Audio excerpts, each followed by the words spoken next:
Hello and good morning. I'm Jamey from Stonemaier Games, and I am here today for today's live cast. As usual, Wednesday. It's Wednesday, 10 o'clock here in St. Louis. I hope you're doing well. In the U.S. here, we've had a lot of, especially in the Midwest, but also on the East Coast, we've had some really bad storms recently. So I hope you are doing okay. And if you're not doing okay, I'm here for you. Feel free to, anyone's welcome here, whether or not you're feeling okay or not okay. But really, I hope that you do have power and that your homes, your livelihoods are okay, despite all the terrible things happening in the world. But fortunately, there's some joy in the world too, some positivity, and that's what I'm here for today. I see Scott made a nice comment about the art for Vantage. That was one of the things I wanted to talk about today. I sent out an update for Vantage a couple days ago on Saturday, I believe, showing the art and world building process, highlighting the three artists, Valentina, Soren, and Emilian, all of whom have been incredible to work with. And I also talked about what it looks like to crash land on this planet and how the variety and the randomization works without having to shuffle any cards for crash landing on one of 126 different possible crash land locations on the planet for Vantage. You can see more about that. You see that update on our website if you want. I'm happy to talk about it here today. I'm also here to talk about, of course, the Expeditions expansion. Here's the ironclad version in my hands. Maybe I'll open this up and talk about it throughout the video today. But we are now complete with the design diary. So all the stories are out there, all the components are out there, and reviews are live today, or some reviews are live for the Expeditions expansion. Next Wednesday, I'll be here live again, and that'll be when this expansion launches on our web store. So I'm really excited for that. Oh, Austin says he likes this shirt. Yeah, I saw. So at Geekway, I was walking out of Geekway and I ran into a Stonemaier ambassador, Kyle, and Kyle was wearing this shirt, and I was like, "Wait, that shirt looks familiar." And I was like, "Oh, those are the resources from our game Tapestry." And I was like, "Where did you get that shirt? I've never seen that shirt before. I love it. That's a really cool shirt." And he showed me that a site called Meeple sells this shirt. Technically, they probably shouldn't sell a shirt with our icons on it without letting me know, but they might have let me know. There's lots of people who have permission to do that now, and so it's quite possible that Meeple does. And either way, I thought it was a really cool shirt, so I went and bought a couple of them because I really liked it. So I don't think they're doing anything, even if they didn't ask for permission, they aren't doing anything egregiously wrong, and I just think it's a pretty cool shirt. So yeah, from Meeple, I think they're on Etsy. I just Kyle sent me the link. Meeple Tapestry T-shirt. You can probably find it if you're looking for it. Good morning, everyone. Yeah, I see a bunch of people recognizing that this is a Tapestry shirt. Yeah, not an official Stonemaier thing, but you can get it from Meeple, and I do think it's pretty neat. Javier says that South Africans are voting today. It's election day in South Africa. That's great. I hope everyone goes out and votes. Arith says, I didn't think I'd get more excited for Vantage, but that newsletter proved me wrong. Still a long way to go. I hope you maintain that excitement for the next year, but there's still a lot of information to share. I think there'll probably be some newsletters where you get more excited and some that you might get less excited based on how whenever I reveal more and more mechanisms. I love the mechanisms of Vantage. I really, really love it. But yeah, I just wanted to let you know that it might not all be highs. There might be some periods where like, oh, interesting choice they made. But I'm excited about it. I'm really excited about it, about Vantage. Jean-Baptiste says, can you please remind us who from Stonemaier Games will be at the UK Games Expo and which booth can we find them? Let's see what our website says. I know Alex will be there. I don't know if he'll be hanging out at a specific booth. I do know that our products will be at the Asmodee booth. Asmodee is our distributor in Europe. Let's see. No, there's no information about Alex being specifically at the UK Games Expo on our website. So I think that means that Alex will be there. He'll probably be wearing a Stonemaier shirt, but mostly he'll be in meetings with partners while he's there. But if you do see Alex, you can see what Alex looks like on our website. Feel free to say hi. I'm sure I'd be happy to hear from a Stonemaier fan at the UK Games Expo. But yeah, our products will be at the Asmodee booth, and we do have some Stonemaier ambassadors who are there demoing those products. I just remembered how I made it 4 minutes with forgetting to post the comments. George says the Vantage updates were a delight to read last Sunday morning over a cup of coffee in a sunny Green Park. Thanks. Looking forward to new ones in the future. Thank you. Design diaries take a lot of time and effort. They're a lot of fun to do, but especially for Vantage, because I am trying to consolidate a lot of information into a single newsletter once a month leading up to the launch next year around this time. And so I really appreciate that. I put a lot of effort into those, and I appreciate you reading them. Yeah. Garrett says, speaking of Meeples, did you see a European company sent a cease and desist to a game, Meeple Inc., telling them that they cannot use the word Meeple because they own the copyright? I did see this. Yeah, I did see that. And the company is Hans Gluck, I think. And it really surprised me. I would say, honestly, it really disappointed me to see that. Meeple is kind of a ubiquitous term now used for a small token representation of a person. And that said, I don't have the full information. Maybe there was something very specific that, I mean, I guess the game does have Meeple in the name. Maybe that was the difference. But I guess I just don't know what they're gaining from doing that. So I need to learn more. Maybe they have a really valid reason.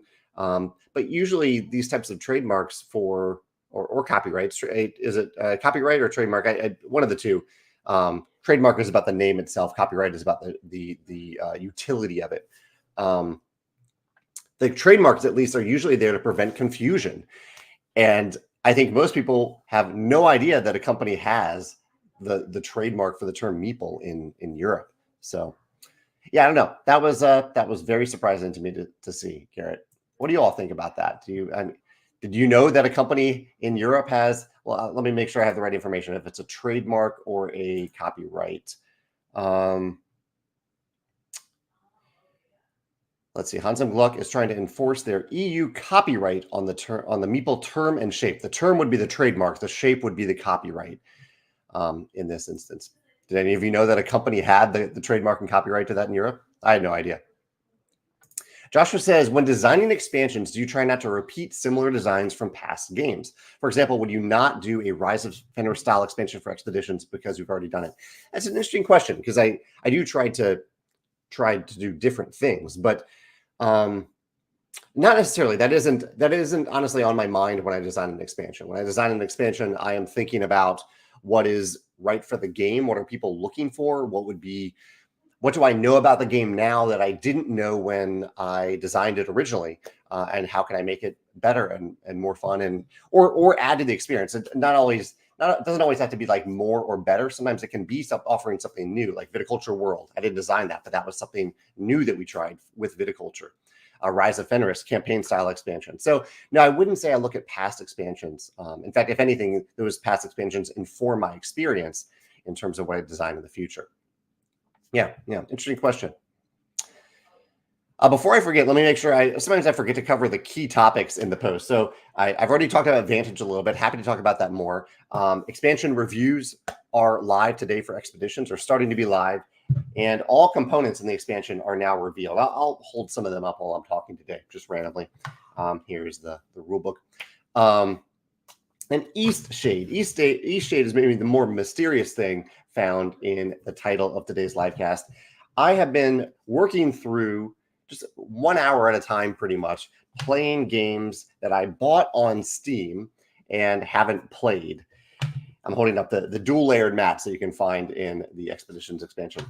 And Eastshade was one of those games. I think one of you probably recommended Eastshade to me at some point, and I bought it and completely forgot about it. And then I played it for an hour or so this past weekend and absolutely loved it. So Eastshade is a game about crash landing on an island and just kind of finding your way around this island, collecting things, talking to people, going on little quests, but also just exploring. One of the first things I did, I was following a path, and then I was like, oh, wait, can I walk off this path? And then I walked off the path, and I could do that. The game let me do that. And then right away, I looked down at the ground and saw a little highlight I think it was over a stick or a feather, and I realized I could click on it and pick it up. And I was like, oh, wow, I could just walk around and find stuff and collect it and craft it into other things and use those things to talk to people who maybe need those things. It was very much my style of an open world exploration game. I had no idea what this game was until now, but it has a lot of elements, or some elements, of Vantage in terms of the freedom and the lack of focus on doing one specific thing. Like a lot of games like this have a focus on combat. You can explore and do a lot of things, but ultimately you're just there to fight and kill things. And that isn't Eastshade. In fact, Eastshade is almost the opposite of that. There's definitely no combat in Eastshade. But yeah, if you, in the future, if you find that you enjoy Vantage, I think you might enjoy Eastshade too. It's one of the first digital games in a while that I played that hour or so. And I know I will return to it when I have more time because I really, really enjoyed it. That's why I have Eastshade in the comments today. Steve, I appreciate Steve's reminder to show the comments. Thank you, Steve. And what's the chocolate of the day today? What is my chocolate of the day? I'm looking over at my little stash. I have a little stash of chocolate over here. What do I want to? Actually, no, I know what it is. I made blondie brownies with dark and semi-sweet chocolate chips the other day, and so we have a big pan of blondie brownies on our coffee table right now. So that will be my chocolate of the day today. David said he just ordered some of these shirts. That's awesome. Meeple Mart makes this shirt inspired by tapestry icons. Let's see. Steve says, is there a game called Meeple War? Oh, yeah, there might be. Are there other games with Meeple in the name, and has this company gone after those games too? Yeah. Corey from Blue Falcon says, any games that you recommend with interesting end game triggers built into the gameplay? I'm just continuing to hold up components from the expansion here. Pulling and placing tiles once X certain type of game is out, the game ends. Yes. Well, interesting. I'm sure there definitely are. I don't know if I'll be able to come up with them off the top of my head, but let me search my YouTube channel for real quick, because I think I have maybe the best way to look for this. Well, actually, yeah. So look on my YouTube channel. I'm going to search for Endgame triggers. Endgame triggers. Let's see if that comes up. Okay. So yeah, 4 years ago, I have a video called 10 Ways to End a Tabletop Game. And then I also have games without rounds. I'm pretty sure I have a video about that. Yes. My top 10 favorite games without rounds. Let me show you. I have the other screen. Why don't I show you these on my other screen here so you can actually see them? I'll take your comment down for a second and show you the other screen. This is going to be weird for a second because I'm going to be on both screens. There I am. So here is the video, 10 Ways to End a Tabletop Game. What are some videos I talk about here, or games? I talk about Red Dragon Inn, which I actually haven't played. That must have been an ambassador suggestion. Dominion, Sherlock Holmes Consulting Detective, We're Doomed, Downforce, Jamaica, Clank, Viticulture, Euphoria, Rogers of the Ganges, Fantasy Realms, Shipwreck Arcana, Yedo, Seven Wonders, Dual Tapestry, Wingspan, and Archipelago. Lots of different games there. And then I also found top 10 favorite games without rounds. So these games need an organic trigger. And you can see the ranking here. I put Clank at number 1, Time Stories, Raw, Architects, West Kingdom, Fantasy Realms, Downforce, Scotland Yard, Space Base, Shards of Infinity, and Concordia. So check out those videos. Those might give you some ideas.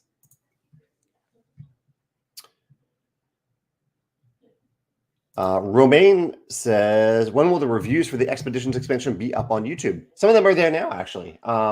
Yeah, if you check out, go to the Expeditions expansion page of our website and you can see them here. I'll show you where it is on our website. So if you go to our website, right here, if you go to Expeditions, Gears of Corruption, you can see some reviews that I've started to see. Terradice Games, Tantrum House, Rado, and Man. Actually, Man vs. Meeple will have a live stream that starts right after this live stream ends. So if you want to go over to Man vs. Meeple in about 45 minutes, they will have a live stream of the expansion, actually. I see some comments about the protecting the trademark or copyright. And David has a good point here. Yeah, so I think this is well said. Protecting a trademark or copyright is tricky. It can make you look like a jerk if you're not careful. And I think these things are here to be protected. That's why we register for trademarks or copyrights. Trademarks, to prevent confusion. Copyright to protect something that you've invested in. But how you manage it, how you deal with that is, there are lots of different ways that you can deal with it, that you can approach it if you do feel the need to protect it. As I think is your right to protect it if you have that, but how you do it is crucial. I agree, David. Justin says, I know you don't watch reviews of your games. That's true. So how do you effectively find and address problems players have with them for expansion content? So, Justin, the great thing is that there are lots of people, in fact, I would say hundreds of times more people than just reviewers who talk about games online and ambassadors. But I also get tons of constructive feedback on our website, on our Facebook groups, on Discord, on Instagram, on Board Game Geek in particular, from many different people. So for reviewers specifically, those are people to whom I have sent a free copy of a game or an expansion. And so I like to remain as unbiased as possible for them. But I still listen to plenty of constructive feedback from everyone who is not a reviewer, because we don't have that sort of arrangement. You bought a game from us, you bought an expansion, you played it, regardless of whether or not, because I did not send you a free copy. And so I definitely want to hear what you think. And I do listen to all that feedback. And you can tell, I think you can probably tell that in the Expeditions expansion. A lot of the things that we did in the Expeditions expansion are informed directly by things that I read, especially on Board Game Geek, about people's thoughts about our games. Yeah. And also from a data perspective, I love it when people, if we have a leaderboard for a game, as we do for Expeditions, here, I'll show it to you right over here. Yeah. So if you play a game of Expeditions and you go to the leaderboard, you can share your data here. You can report your score from any game of Expeditions and let us know how you did, whether or not you won. And that way we can learn from that data. So I'm learning from that as well, from people who have reported their scores to us.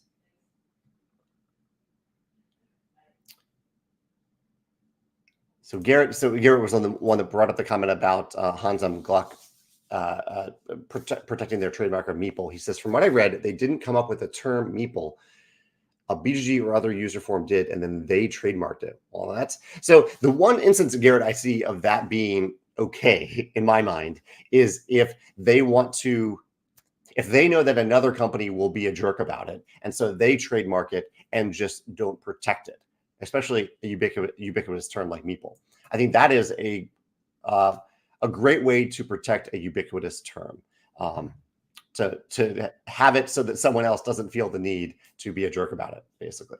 But it doesn't sound like necessarily they're doing that. And the thing is, the sad part of the sad thing is, I don't know the people who run Hans Gluck. I think it's a pretty small company. And from what I've heard, it's run by a couple, a husband and wife. And I've heard they're wonderful people. And so it's a little odd that they're acting this way for the term Meeple, given how often it's used. Yeah, Carol from the Mill says it's disappointing to see someone applied for the Meeple trademark. It feels like someone is just trying to exploit others for money, knowing that a term is frequently used and wasn't made by them. Yeah. George asked, what is the question of the day today, or the chocolate of the day? Chocolate of the day is found in the Blondie brownies that I made recently. That my question of the day, I actually have two questions of the day.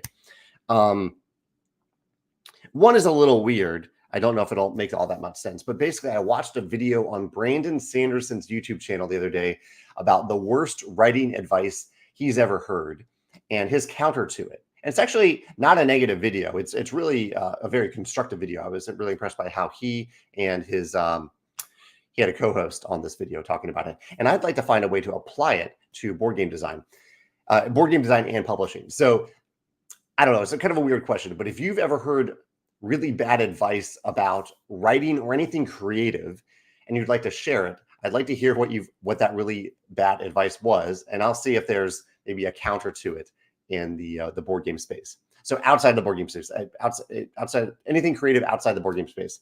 The other thing I wanted to ask you all, the question of the day today, is every couple of years now I've done a video about my favorite games to play on Board Game Arena. I host a every other week game night on Board Game Arena, just as I also host an every other week game night in person. So I kind of vary the two now. I have a mix of the two. I still play way more games actually on the tabletop, but every other week I play a few games on Board Game Arena and really enjoy that. So I'm curious to hear what your favorite games to play on Board Game Arena are as of now. Recently, the games that you've been really excited to play on Board Game Arena. Let me know about those in the comments. And Luke says, yeah, the company making Meeple Inc. is Ergo Cogito Meeple, and it's just a small company. They even have Meeple in the name of their company, and they are a very small company. Jeff says, Jeff, who's also in St. Louis here, who joined me for a video about our favorite games at Geekway to the West this past Sunday. Check out that video on our YouTube channel. He says he's okay, but a few blocks from his house, there was an F1 tornado on Sunday. thoughts go out to others in his neighborhood. Wow. Yeah, that is really scary, Jeff. I'm glad you're okay. Yeah, we've gotten a lot of those. In fact, I was on Sunday. Yeah, I was at a Memorial Day barbecue, and we all went down to the basement for a little while because there were tornadoes sighted, not in the area that we were, but not that far away. Toby S, what's the name of the Steam game that I was talking about? Eastshade. It's actually in the description of the video. For me, it's up here. Eastshade is the game that I played on Steam recently and really enjoyed. A digital game. Julio says, I'm going to a friend's birthday gathering this weekend, and we're planning on getting together a 12-plus game of Blood on the Clock Tower. Easily his favorite social deduction game. Have you played it? I have played it, yeah. In fact, I just yesterday filmed a video with another content creator and designer named Zoe about games with the potential for multiple winners. And we didn't include games, team games, or partner-driven games. And Blood on the Clock Tower, I couldn't decide if that should be on that list or not, if it should be eligible, because it is possible for multiple people to win Blood on the Clock Tower. There are kind of teams, but everyone could have their own individual role in Blood on the Clock Tower. I don't think anyone has to have like a generic role in it. So I don't know. I don't know if it should have been eligible for that list, but it was right on the border of being eligible for competitive games with the potential for multiple winners. I didn't end up putting it on my list, but it was mentioned in the video. That video is not live yet, by the way. So XX Redonkulous 5XX says, I highly recommend Outer Wilds. I was talking about games with a lot of freedom of exploration. It gives you an absolutely amazing sense of discovery and exploration in a tiny little solar system, 10 out of 10. So I will say that we tried to play, we being Megan and I, tried to play Outer Wilds. And the one thing, I heard amazing things about it. And I bet if you have the dexterity skills to play a video game, modern video games, you'll be fine with this game. But we could not even get off the ground. We could not, like in the test, there's a test pilot section at the beginning of the game where you're figuring out how to fly, and you have to figure out how to use gravity and propulsion, things like that. And we just aren't dexterity video game players. So we really wanted to get into it because we'd heard amazing things, but we couldn't. I will say that Eastshade does not have that at all. It is a game where it's essentially point and click, but you're using upright, left, and back to move around, similar to Vantage. But it doesn't require any dexterity elements. And that's one of the reasons that I really enjoyed the hour or so that I spent in Eastshade and want to go back to it. Chad says, have I heard of the video game called Rhyme? It's a beautiful game where you end up on an island and you need to figure out things by using your voice. The game also had a mysterious fox guide when stuck. I have not heard of Rhyme, but I'm going to make a note of that because that sounds really unique. Yeah, I don't think I've seen that before. Rhyme. Yeah, thanks for that recommendation. David looked up games with the word Meeple in the title. 20-plus games with Meeple in the title.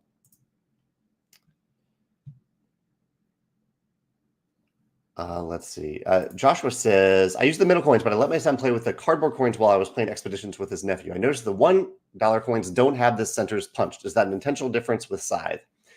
I don't think it was intentional. I can't remember when we made this choice. I can't remember if we just forgot to put the holes in the coins. Here are some extra coins in the Expeditions punch board. I can't remember if we just forgot to put the holes in them or if it was because we found that people were a little annoyed to have to do the extra punch to punch them out. I honestly can't remember. But I don't think it was intentional. I think we probably just forgot to make the punch board, make the die cut of the punch board so the holes are punched out. Chad says, does Vantage have an NPC character to help you when you are stuck? Do you know of a board game that does this? That's a great question for Vantage. I don't think I want to answer that yet. I think there is an answer to that question. I'm not ready to answer it yet. Do I know of a board game that has an NPC to help you when you are stuck? When you're actually stuck in a board game. Not that I can think of. That's a really interesting question, though. Yeah, I'm curious if anyone has an answer to that. Okay, so David's answering. One of my questions of the day was about bad creative advice. David says, I was told I should not write about anything I had not experienced some of myself. I countered that I can learn about something without experiencing it myself. I think that's a great counter. Actually, that's one of the things that Brandon Sanderson mentions in the video, the advice of write what you know. He says he directly counters that in kind of a funny way in the video. Chet says, do you jump into a video conference when you do your BGA nights? Yeah, we have a little Discord channel set up for people who want to look at each other or just hear each other, because we do talk. It is fully live when we do our Board Game Arena game nights. And there are, even though it's not like it's not a public thing, but it is also not a closed door thing. So if every other Wednesday around 7 o'clock Central Time, you think you might be up for playing games on Board Game Arena for about an hour, let me know. I'm happy to add you to the group. There's no set. Well, there is a set schedule. It's every other Wednesday at 7 o'clock, but like you don't have to show up at all. You don't have to RSVP. It's just if you're up for playing games, show up at 7 o'clock and play games for a little bit. We do typically start fairly promptly at 7, so it's not like you can just drop in at 7:30. You can, but you might not. We might be in the middle of a game. But yeah, feel free to let me know if that's something that you might be interested in doing. So some favorite Board Game Arena games. I'm curious to hear what you all say. Trailblazers, Lost City, Spots, Copenhagen, and Tranquility. You know, I need to play. I love Tranquility. I have not played Copenhagen on there. I generally stay away from polyomino games on Board Game Arena. I don't like how they work as well. Carol mentions Veil of Eternity and Seasons. I love playing Seasons on Board Game Arena and Veil of Eternity, both of those. I mentioned that about Seasons in particular because I think Board Game Arena does a really good job of reminding you of all the triggers in Seasons that the tabletop game doesn't do as well. You have to remember all those triggers yourself. Garrett's really enjoying SMLB Canvas Vegetable Stock. I haven't played that one. Tapestry and Cartographers. I'll have to make a note of vegetable stock. Curious about that one, Garrett. Liz says the games that she plays the most on Board Game Arena are Wingspan, Arc Nova, Obsession, and Isle of Cats. You know, I'd be curious to play Obsession on Board Game Arena. Is it much faster than the tabletop version? I do love Obsession, but it's really, really long on the tabletop. I'm curious if Board Game Arena speeds it up a little bit. Toby, I won't post all the answers, but I do appreciate you all answering. Arc Nova, Caverna, A Feast for Odin. You know, Caverna, I'd love to play Caverna. I've not played that in a while. Might try that. Oh, and lately, Mini Rogue. Interesting. I have heard good things about that. Need to try that. I'll make a note about that one. Arith says Arc Nova solo mode. I tend to play solo games on Board Game Arena, especially like Arc Nova, where it takes a little bit of time to set up and clean up. I definitely hear that. Pepe plays Yahtzee because of how quickly it is to play, and backgammon. I've been playing asynchronous games with the same chap nonstop since May 2020. That's awesome. It's nice that whether or not you knew that person before, it's neat that you can play games with people around the world. Steve is enjoying Obsession as well. Planet Unknown, Can't Stop, and Arc Nova. Now, maybe I need to try Arc Nova on Board Game Arena. I really love Arc Nova, but I don't get it to the table quite as often as I want to. I'll make a note of it. Maybe we'll try Arc Nova. Toby mentions Viewfinder. I do have Viewfinder on my list and interesting Easter eggs in it. Yes, I've heard great things about Viewfinder. I'm very curious about that one. I think Garrett may have recommended that to me a while ago. Okay, some bad advice. Bad creative advice Steve received. Valerie says, I was once told to write what sells if I want to be published. I tried it and hated it. They were right. I am not published, but I write because I love it, not because I want to be published. Doing what people want when it comes to creativity often equals disliking the very thing you loved. I like the way you say that a lot, Valerie. Every part of it. Yeah. I think the same goes for game design, honestly. Like if your goal is to be published, I don't know. If your goal is to be published, I think you do have to keep the audience in mind when you design games. But it's also just fine to design a game for the sake of designing a game, not for the sake of having it published. And then there is a confluence between the two: designing a game because you're loving what you're designing, and because you're keeping the audience and the people who might play that game in mind. I think there's a little bit of both there. But I'm glad you found your sweet spot for writing in particular.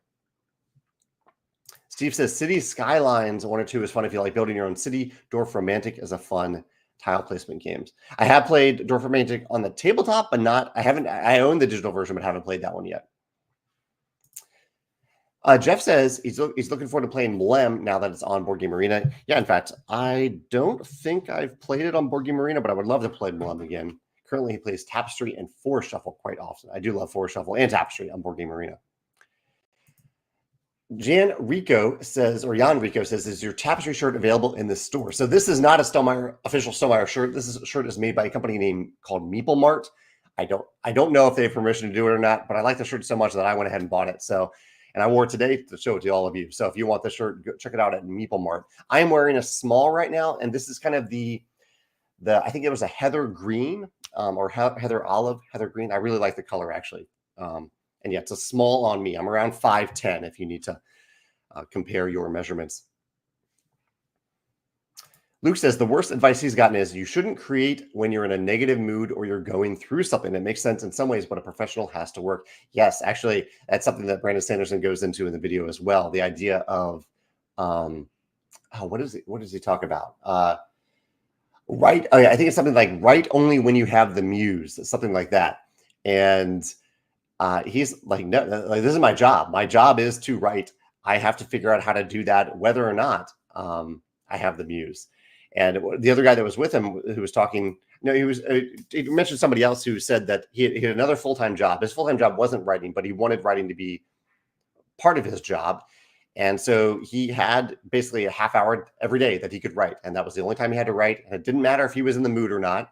If he was in a good mood, a bad mood, if he had the muse, he had to write during that half hour. And so he learned discipline, as I think we do with all creative pursuits, or as you can do with any creative pursuit. I think discipline is a really important part of that. We may not always be in the mood to play test games, but that's part of my job, you know? Toby had a good question about the NPC Friday in Robinson Crusoe. That's a great example, Toby. Thank you for thinking of that. Luke says, is Vantage app assisted? Nope. Vantage does not require an app at all to get the full experience for Vantage. It's fully analog. Vantage is, yeah, no app at all. Chad says he likes Heat on Board Game Arena. I don't think I've played Heat on Board Game Arena. I played Heat, but not on Board Game Arena.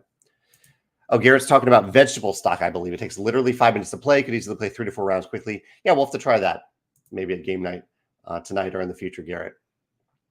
Another show of support for Heat on Board Game Arena. Let's see. Matt says, I'm curious if Skull King would have been a game that Stonemaier would have published. It seems that it falls into some interesting gray areas within your submission guidelines. It certainly does. I really, really enjoy Skull. Skull King. I enjoy Skull too, but Skull King, just played that at game night last week, in fact, with 6 total people. I don't know. It doesn't have much of a sense of progression beyond the points, which is really not progression in the game. So that is something that is pretty core to the game. It does do a lot, but it does have progression in terms of how it ramps up. I think we may have considered it. I don't know if I would have published it, but I think we probably, at least what I know now about trick-taking games, I think we would have considered Skull King. Yeah. George says he enjoys the digital AI apps of Everdell and Terraforming Mars, or Terra Mystica, one of the two. I have the Lords of Waterdeep full digital app on Steam, and that one I need to play again. That's one that I really enjoy. I don't play that one often enough, but I really, really do enjoy it. Nate says, interestingly, there's some games on Board Game Arena that have ruined the tabletop version for me. Typically anything with logic deduction, like Break the Code, Paint the Roses, and also Next Station, London or Tokyo. That's interesting. And this is actually one of my ongoing concerns about Board Game Arena. I'm really glad it exists, but as a publisher, it's one of the reasons I don't put our games on Board Game Arena for a while after they're published. I want people to experience our games first on the tabletop if they have that choice. And like you said, sometimes there are games that you end up playing on Board Game Arena that you only play there, that you don't end up playing on the tabletop. You miss out on that tabletop experience, I think. Okay, Liz, I asked Liz if Obsession is faster on Board Game Arena. She says, yes, it's faster because it takes care of all the fiddliness of moving the tiles and servants around. And it keeps you from accidentally hosting events and inviting guests above your reputation. That's something that I definitely have done in Obsession. So I'm going to add it to my list now that you've said this, Liz. Arc Nova is also faster, and I play exclusively 2-player games, so not sure how long they would be at higher player counts. Yeah, we always have to keep that in mind. That's a fair disclosure for any higher player count game. That's not simultaneous. Jerry says, any etiquette you would advise before jumping into one of your Board Game Arena game nights? That's a good question, Jerry. I would say the biggest thing is to be flexible and show up on time. Because if you do show up after 7, 7 Central Time, it is possible that we might already be in a game. And sometimes we play a shorter game at the beginning in case other people do show up a little bit late. That's fine. But flexibility applies to that. Be flexible. Flexibility, I think, goes a long way with the Board Game Arena game nights, because you may come to game night saying, I hope I play this, but if you're flexible and are open to playing other games, that's just great. Games of different weights, of lengths. Yeah, I think that's the way to go. And also flexibility as to who you play with. If you come to a Board Game Arena game night, one of the game nights that I have every other Wednesday, hoping to play with me, that will inevitably happen. But and I might even go out of my way to play with you if you're joining for the first time. But being flexible to play with just the other random people who are there is really helpful as we figure out how to divide up different games and how to play different things. So yeah, flexibility, I'd say, is the biggest etiquette. Castles of Burgundy, great to play in Board Game Arena from Dominic. Yeah, that's a game that I definitely love on Board Game Arena. I'll make a note about that. I don't think I've played that one on Board Game Arena for a while, at least.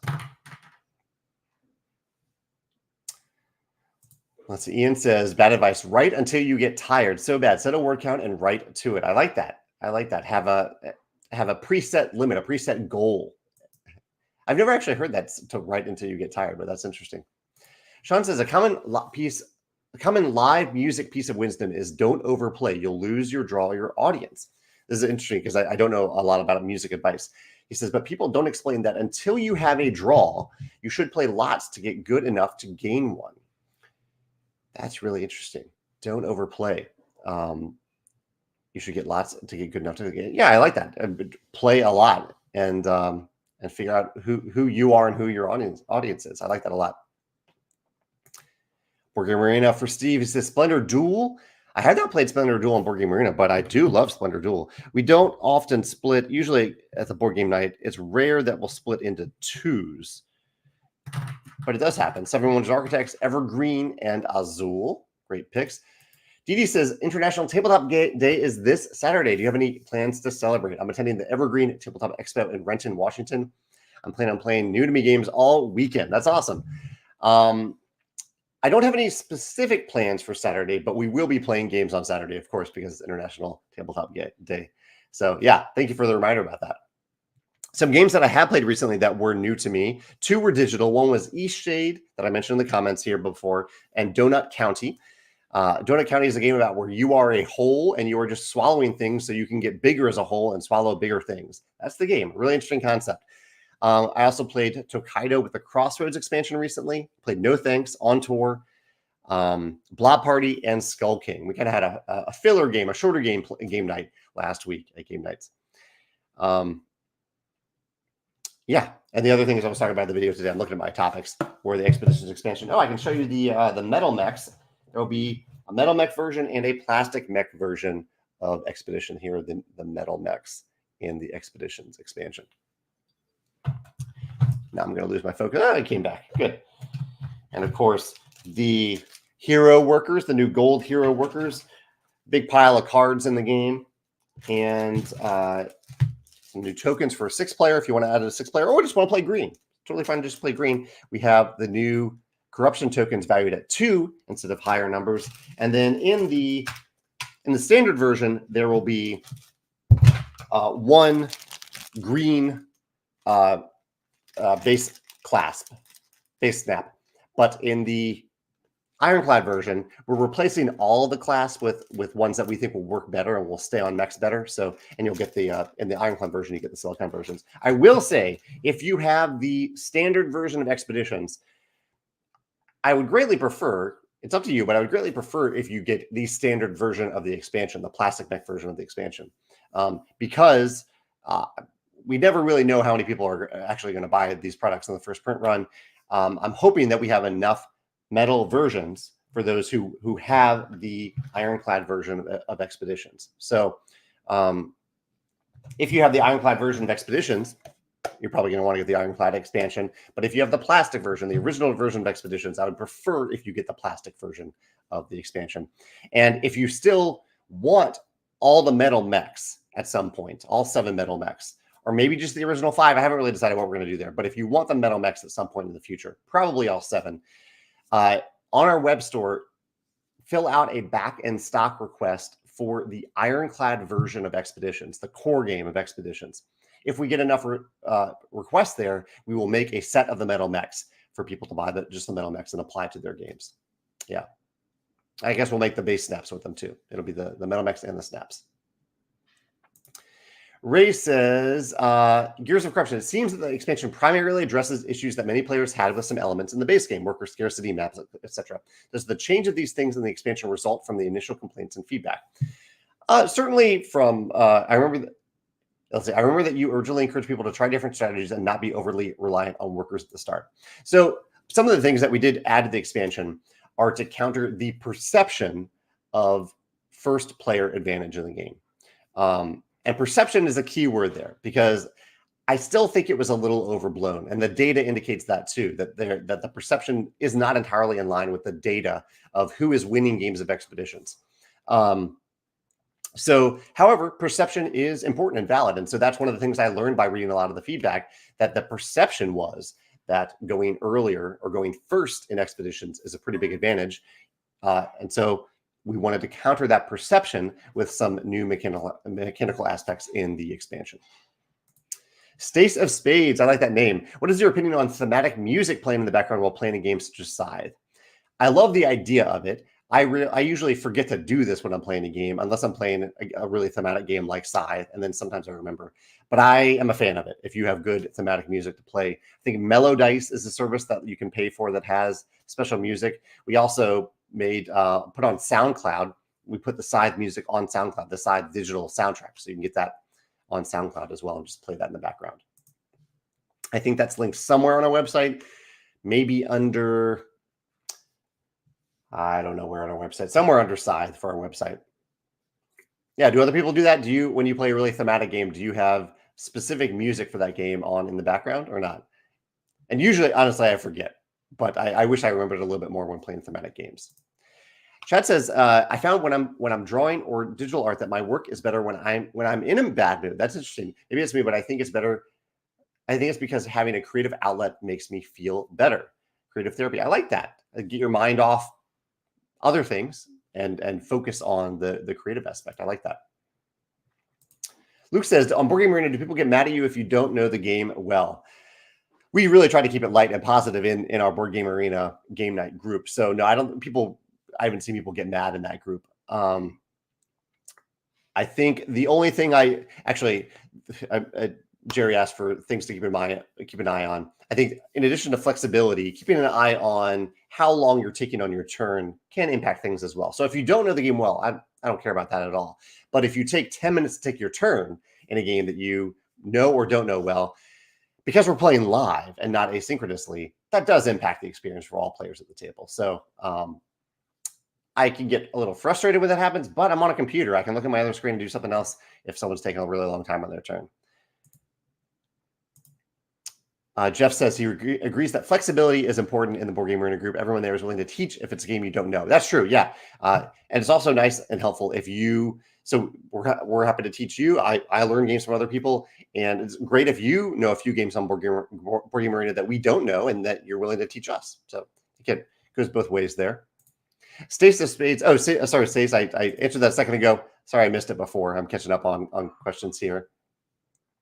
Austin says, would I need a Board Game Arena premium membership to participate in the bi-weekly, not weekly, but bi-weekly Board Game Arena nights? And no, we have a few people in the group that have the premium membership, including myself.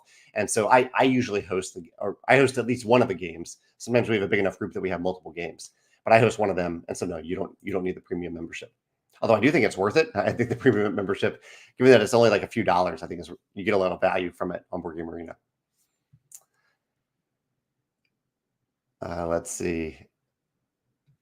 Ian recommends the game Flip Town. Great flip and write that is great for travel as well. Yeah, I've played that recently. Kind of a Western themed roll and write game or flip and write game. Really, really clever game.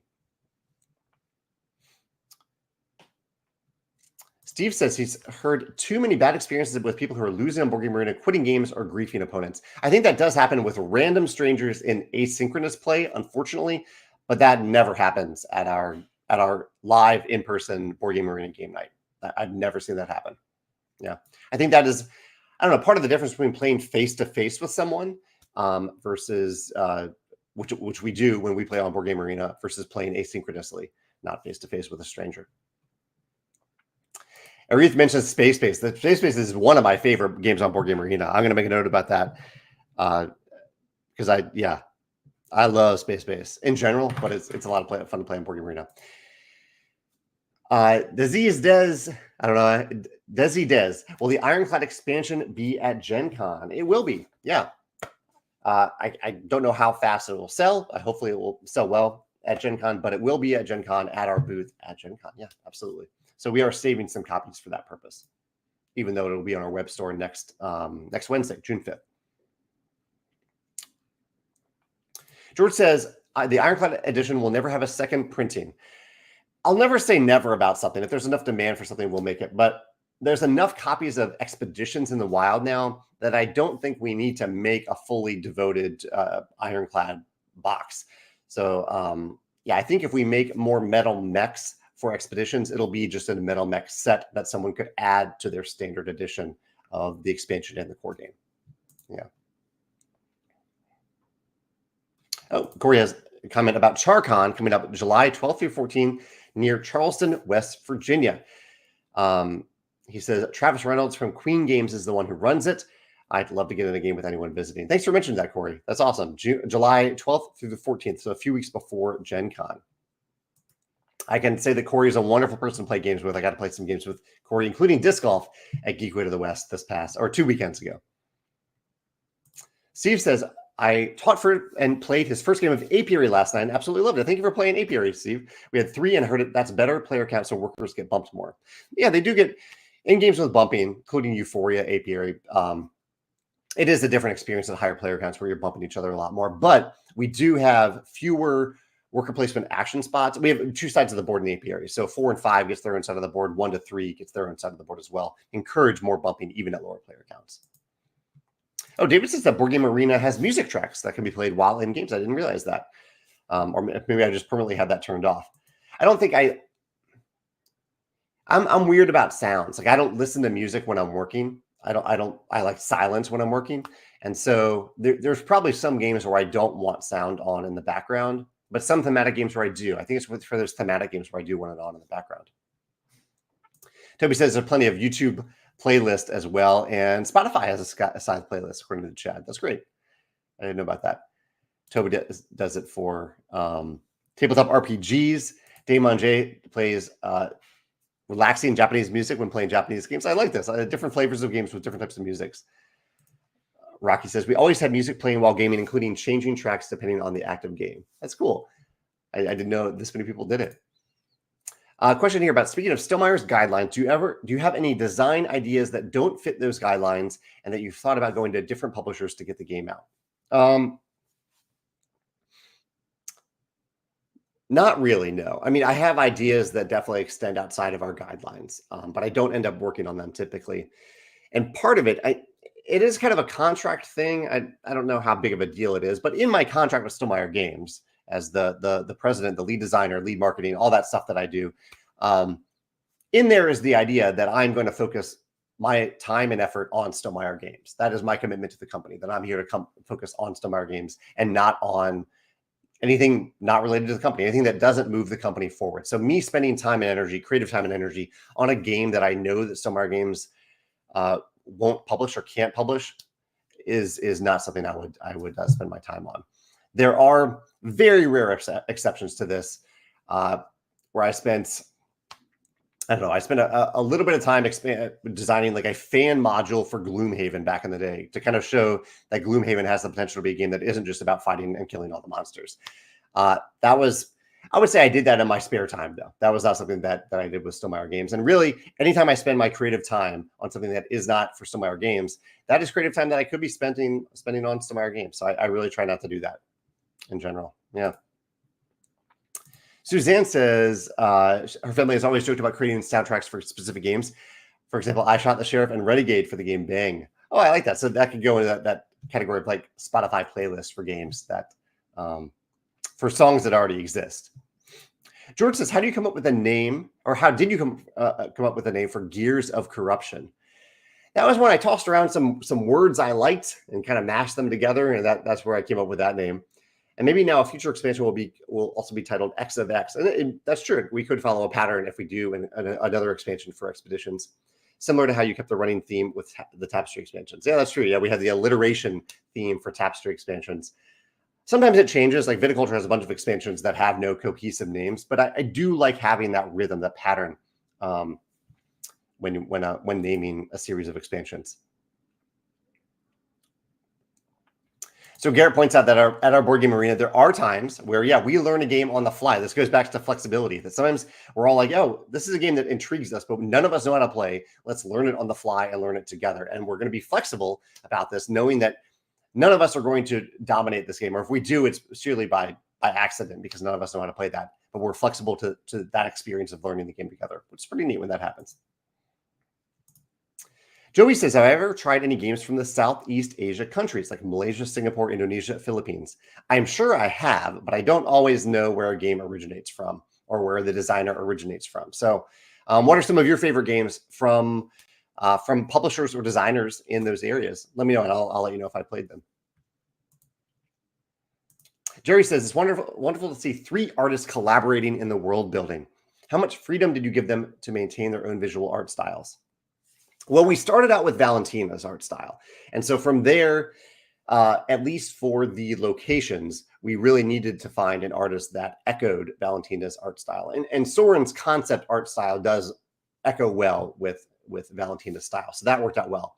For Emilian's, and one of the reasons I didn't show Emilian's art samples is that his style is a little bit different, but it needed to be, because he was working on discovery cards. He was working on very specific cards. So they needed to have a higher level of precision than the kind of the concept art feel of locations. So it's just Emilian's style that I thought worked well with the game, even though it is a little bit more precise than Soren and Valentina's location art. Here's some more board game arena favorites. That's BGA. If anyone you see this acronym BGA and don't know what it is, that's board game arena. Tapestry, Sea Salt, and Paper Architects of the West Kingdom, Anachrony, and Astra, among many others. You know, I have not played Anachrony in a long time, and I would love to play it again, and Board Game Arena is a good place for me to do that. So I will add that to my list. Thank you for mentioning that. Nathan says, this summer gaming goals are to finish Rise of Fenris and Charterstone. 2 campaign games for the summer, Nathan. I hope you get through them. That's awesome. Derek says that he played some nice music while playing Viticulture with his wife, or he always plays some thematic music while doing it. He says, we kind of do it in jest and think it's funny, but we also enjoy it because it sets the mode for the game. I like that. Oh, Bardcore. I really love Bardcore, David. I discovered that maybe a year or so ago, but I love Bardcore. Yeah, it's kind of medieval Europe style music, style music of songs that of popular like pop music songs. It's really neat. I really, really like Bardcore. Cheese Dead said that they just joined. I did mention Melodice earlier, and yeah, that's a neat service for providing board game music. Blazing Casey says, how good do you need to be in math to create games?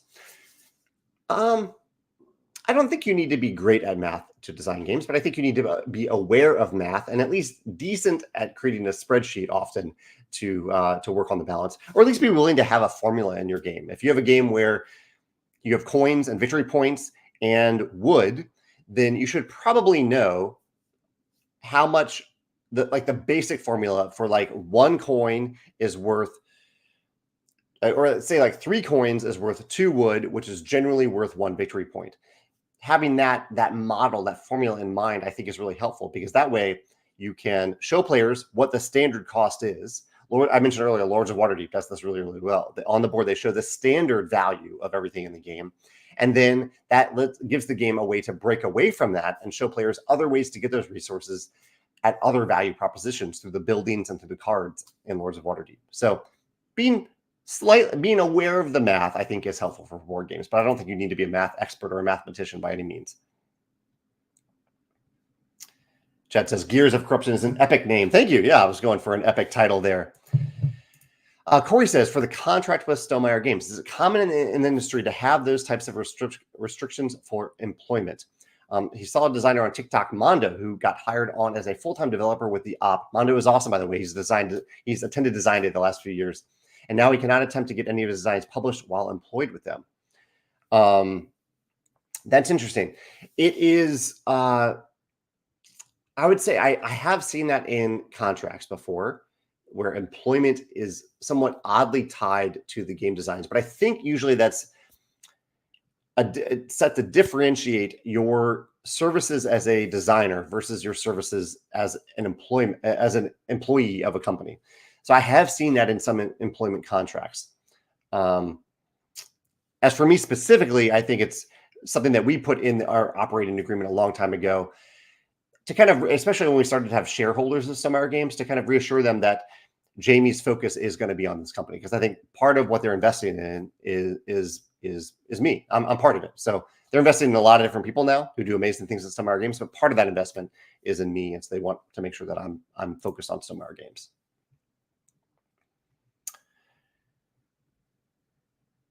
Let's see. Oh, actually, I almost reached the end of the comments here. Sometimes I have to catch up at the end, but I think I'm there. Jordan's enjoying the game Fromage. It definitely influenced him to pre-order a physical copy. That's always neat to hear, when playing a game digitally inspires someone to order the digital copy. I don't think that I realized that Fromage was on Board Game Arena. I need to check that out. Toby says Bardcore is the medieval version of what Bridgerton does for their music. Megan is watching the latest season of Bridgerton right now, and together we just started watching Dark Matter. I think Chad recommended the book to me a while ago.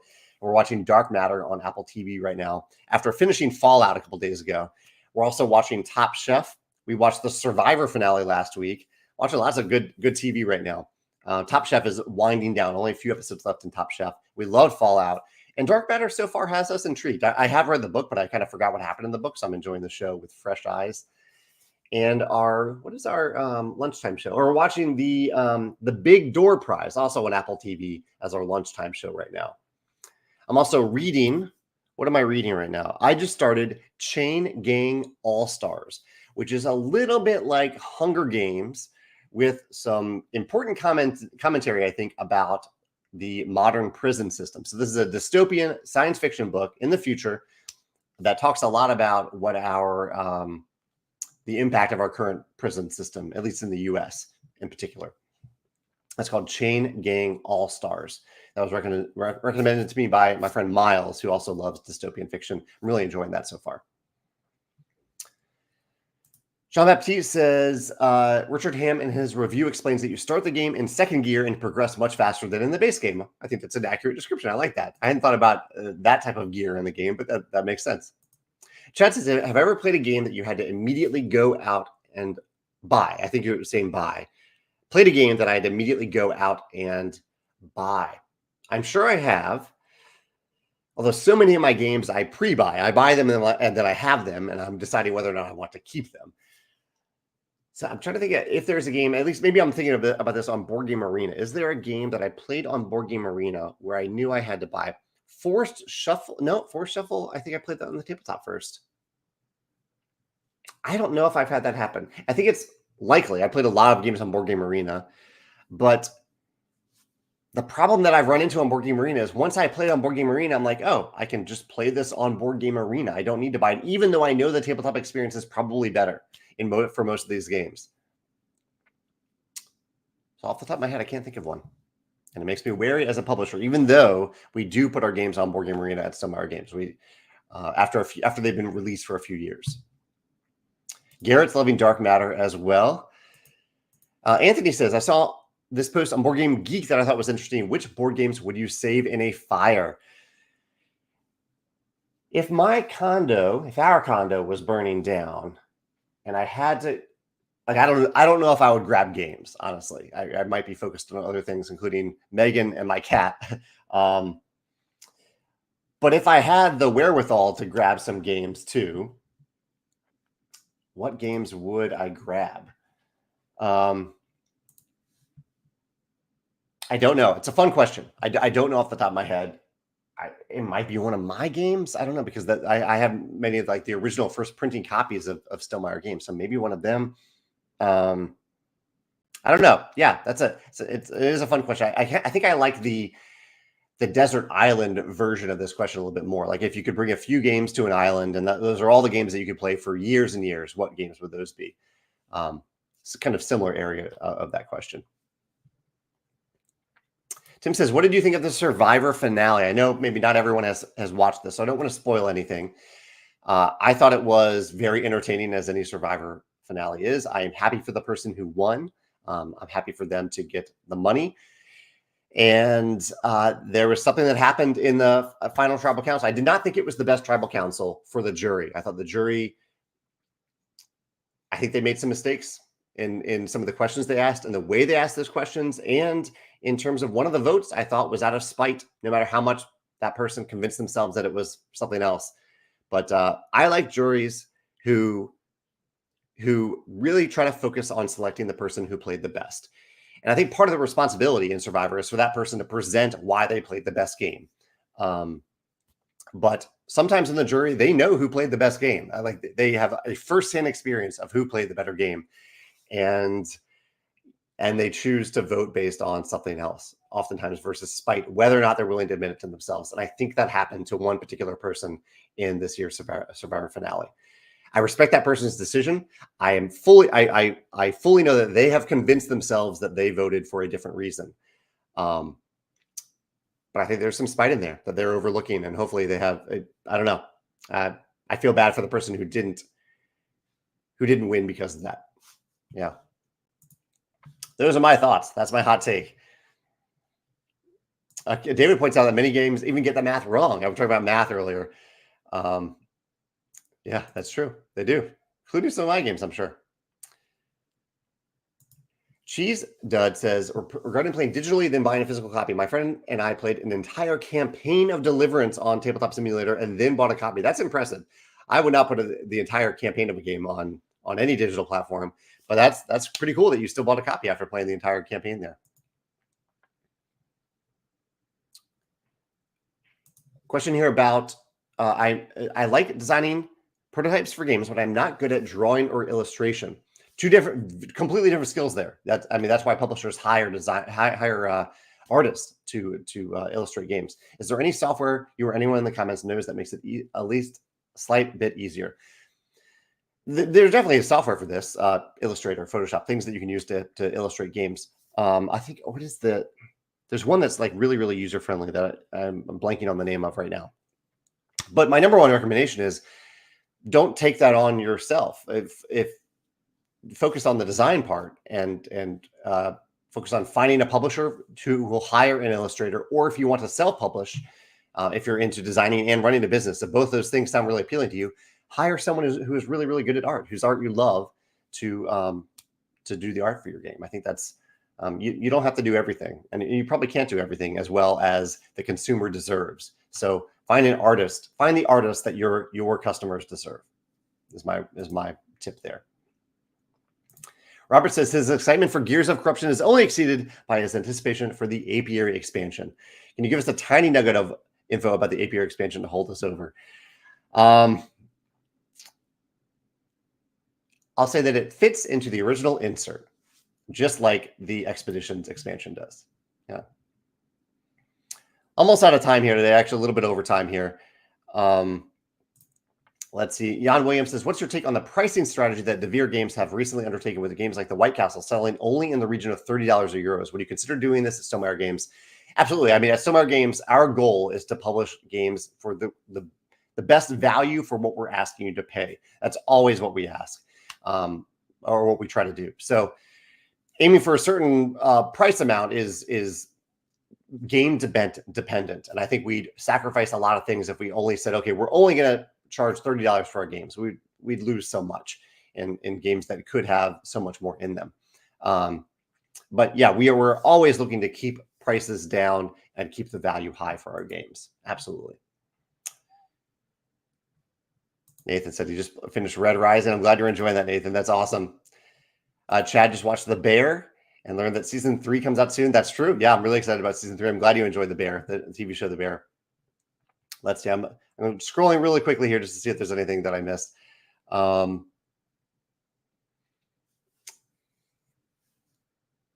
Let's see. Sean says he just played the game That's Not a Hat and was really disappointed in himself and how quickly he forgot the cards. I have played That's Not a Hat. That has been in my experience playing That's Not a Hat. If you want another game like that too, I recommend the game Nana or Trio. They're the same game with different art. It's amazing how quickly you forget something in these games. They're not heavy memory games at all. Brian has a quick question about Vantage. I'll end with 2 questions from Brian about Vantage. I was curious about the geometry of the Vantage world card layout. Is there a north pole? If all players move north, would they all cross the same spot? So Vantage is mapped out in a giant grid.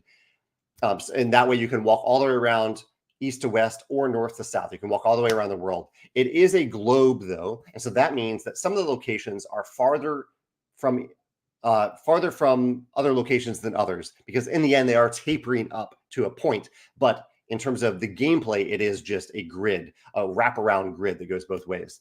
So if all players move north, if you're only moving north, you would, in the game, because it is a grid, you would not end up on the same location. But if you move north and then move towards each other, and you happen to be in the right axis, then yes, you would be on the same location. You could end up at the same location.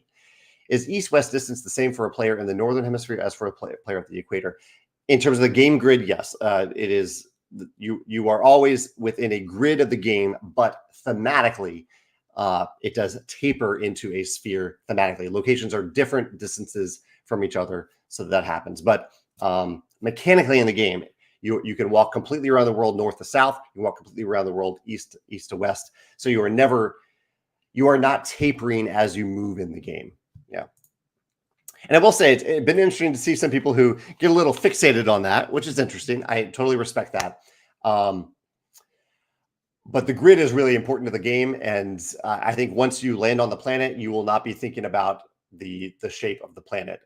The planet is a sphere, just like Earth. And the grid is really, really important to the gameplay, having that grid in place. Otherwise, it gets very confusing very quickly as to where you moved. If we were tapering or staggering locations, it would get confusing really, really fast, because you are only in Vantage. You are only looking at your first person perspective. Like you are looking through the eyes of your character. And so that the tracking of, oh, I just moved from east to west, you have to remember that, because you are only ever looking at one location. The game isn't remembering that in some sort of on the table interface. So having that be really clear and consistent is really, really important to the mechanical aspect of Vantage. Yeah. Cody says, is there a hemisphere in Vantage, and do things change if you're in the northern or southern hemisphere? There are biomes in Vantage, but not distinct hemispheres. No, just different biomes. Yeah. All right. Chet says the hot take that Earth is a sphere. Thank you all for joining me for today's chat. I really appreciate it. It's always fun to hang out and talk with you about these topics and these games and other random topics. I will be back next Wednesday for the launch of the Expeditions expansion on our web store. So stay tuned next week on the Stonemaier Games web store for the Expeditions Gears of Corruption launch. I'll see you then. Have a great day. Take care.